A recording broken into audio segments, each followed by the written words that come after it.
So how do you compare paying rent versus paying a mortgage? Because they're not exactly the same. What you don't want to do is say, hey, I'm paying $1,400 a month and my mortgage payment is going to be $2,000 a month. So I'm really paying a lot more. You don't want to do that. You want to really understand what this means and what you're paying and what you're getting. So let's go ahead and get into it.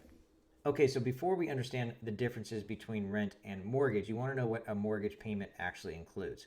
If you go to Zillow or Realtor.com, all these websites are going to have mortgage calculators. These mortgage calculators are not going to give you the accurate monthly mortgage payment.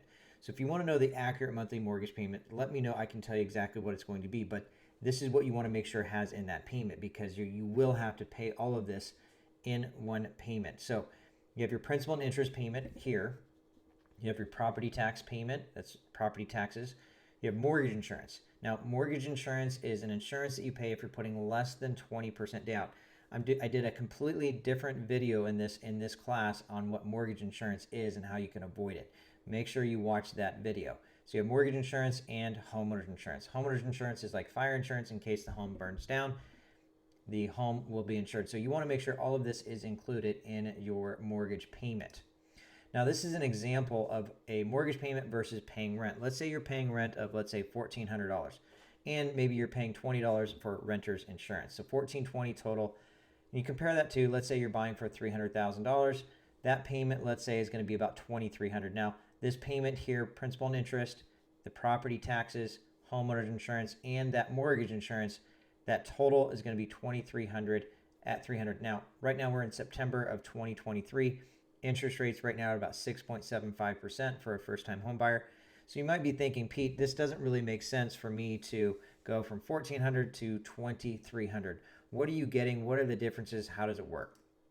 Okay, so you're paying rent of $1,420, and you're going to look at going from $1,420 to $2,300. Now, that's almost $1,000 difference per month. So let's take a look at what this looks like over the course of, let's say, 5 years.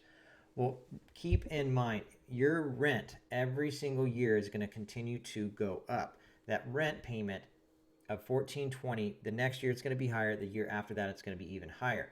And so over 5 years, you'd actually spend about $92,000 in rent to whoever owns that home.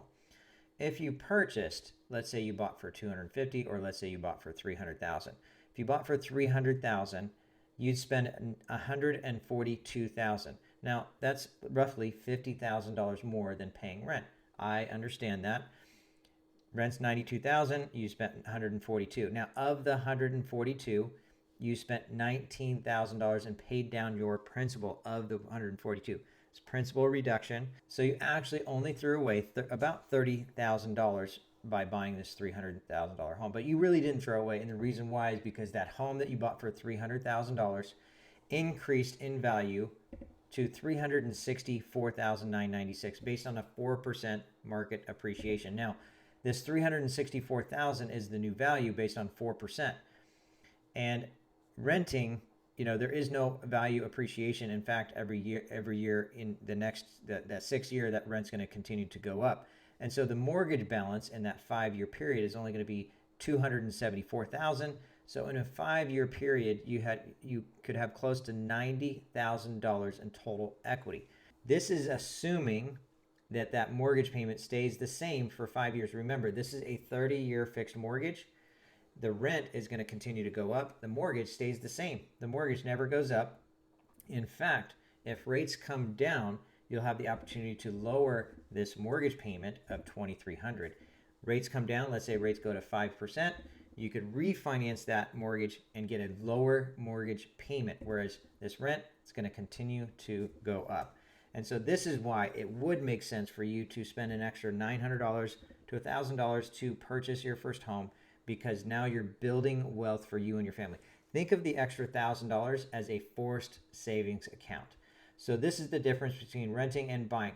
There's one more difference that I do want to mention. You actually get to write off or pay less in taxes. You get to write off the interest that you pay on the mortgage. Now, most families, if you're buying for $300,000, your standard deduction that you get from the IRS is going to be more than the actual interest that you pay. However, if you're buying for $400,000, $500,000, right now that total amount of interest, you would actually get an additional tax deduction over and above what the IRS gives you, so you'd pay less in taxes. It doesn't go into account if you're buying for $300,000. However, you're buying for more, I can definitely show you this added benefit as well.